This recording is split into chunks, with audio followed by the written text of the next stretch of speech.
हमें हमारे चैप्टर की शुरुआत में एक तस्वीर दिखाई जाती है जिस जिस पर कुछ बच्चे बोलते हैं कि उ- उस जनरेशन में लोगों की पसंद अजीब अजीब नहीं थी। ऐसे हेयर स्टाइल ट्रेंड में होना अजीब है। और तभी उसका दोस्त बोलता है, ये उलझन क्या है। और ऐसी ही बात वे सब कर रहे होते हैं और वहीं पर पार्क चोंगिल सो रहा होता है, जो कि हमारा एमसी भी है। और उन्हें कहता है, तुम लोग इतनी ज़ोर से क्यों बोल रहे हो। यह सुनकर वो बच्चे डर जाते हैं और कहते हैं, चोंगिल हमें माफ़ कर दो। चोंगिल कहता है कि वैसे तुम कुछ फ़नी देख रहे हो क्या। लेकिन वे बच्चे डर कर भाग जाते हैं और कहते हैं, हमें माफ़ कर दो, हम आगे से इस क्लास में भी नहीं आएंगे। और च्योंगिल हमें अपने बारे में बताते हुए कहता है कि मेरा नाम पार्क च्योंगिल है और मैं 18 साल का हूँ। मैं तो बस एक साधारण सा स्टूडेंट की लाइफ जीना चाहता था, पर ये सभी लोग मेरे से पता नहीं क्यों डरते हैं।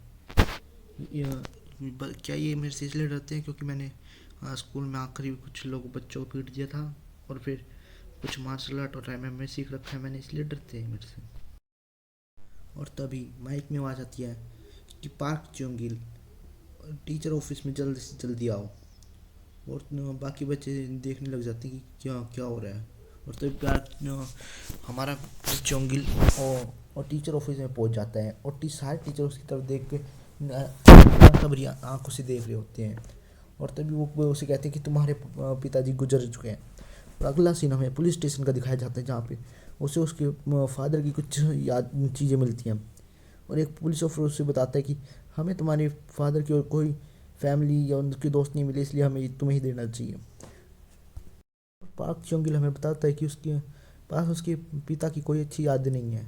जब वो छोटा था तब उसकी माँ भी उसे छोड़ के चली गई थी इस दुनिया से। और फिर उसके फादर भी उससे ज़्यादा मिलते नहीं थे, लेकिन उसके फादर मिस्टर ग्वेंगचोल ने उसे पाला पोसा। तो इसी कारण वो अपने फादर की डेथ से इतने इमोशनल तो नहीं है। और वो तभी फ़ोटो देखता है कि ये किसकी फ़ोटो है। और वो देखता है, उससे ये लगता है उनकी कुछ 4-5 फ़ोटो ही हैं उनके जीवन में, बस पता नहीं कि वो करते क्या थे। और तभी हमें वो फ़ोटो दिखाई जाती है जहाँ पर उसके फादर का चेहरा ढका हुआ होता है। और मिस्टर ग्वेंगचोल का सीन दिखाया जाता है, जो उसे कहते हैं, हे बास्टर्ड, तुम्हें कुछ मार्शल आर्ट तो सीखनी ही चाहिए। और वो उसे ये भी कहता है कि तुम्हारे पास इतनी अच्छी फिजिक है तो इसका कुछ काम में ले आया करो, ना कि घर पे बैठे बैठे बस सोना है तुम्हें।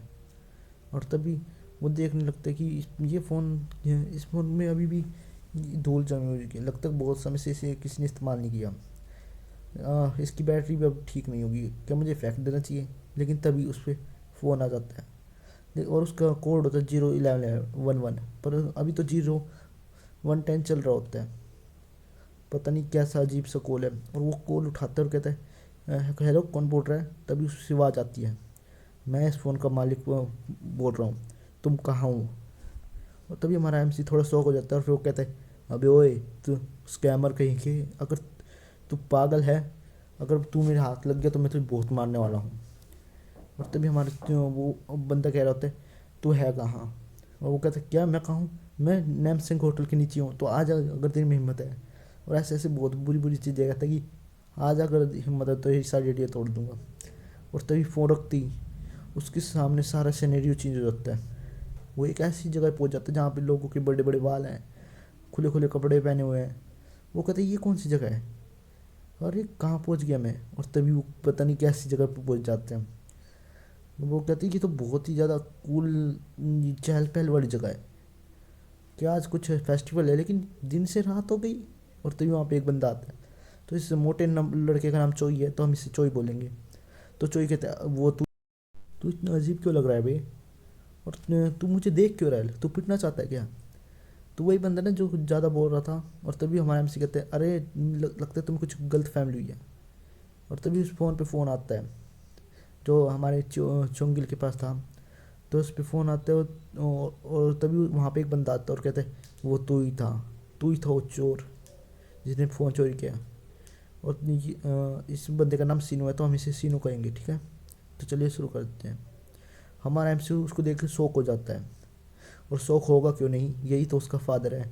और वो सोच रहा था कि मेरे को मेरे फादर की तरह लग रहा है, ये क्या चल रहा है, क्या ये सपना है? हाँ ये एक सपना ही है। लेकिन तभी उस पर एक मुक्का पड़ता है और वो एक मुक्का खाती भाई बेहोश की हालत में आ जाता है। और वो सोच रहा होता है कि उसके अंकल क्या कहते थे, और उसके अंकल बताते कि उस समय बहुत ही अच्छी ज़िंदगी थी, वहाँ पर ना कोई सो किसी ज़िंदगी से तो बहुत अच्छी थी, वहाँ पर हम किसी से भी लड़ जाते थे, किसी से भी भिड़ जाते थे, क्योंकि हमारे पीछे तुम्हारे फादर, तुम्हें पता है। और तभी हमारे सीनू से एक मुक्का ही मारता है कि वो बेहोश होने वाला था। और तभी वहाँ पे दो बंदे कहते हैं भाई वो तो लुक में भी अच्छा है और फिर प्रीटी फाइटिंग में भी अच्छा है।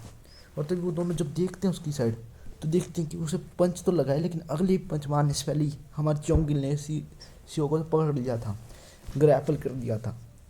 और अब हमारे चोंगिल कहते हैं कि अब तू क्या करेगा बे। और तभी हम उसे उसके अंकल की याद आती है कि उसके अंकल बताते कि वो जब भी किसी से लड़ते थे तो उससे उन्हें किसी की चीज़ का डर नहीं था, क्योंकि उनके पीछे सीनू खड़े रहते थे, जो कि हमारे एमसी के फादर भी हैं। और ये टोपी वाले बंदे वही हैं जो अभी प्रेजेंट में है और इसी सारी बातें बता रहे थे। और तभी वो बंद सीनू अपना फ़ोन लेते और कहते चलो फिर यहाँ से चलना चाहिए।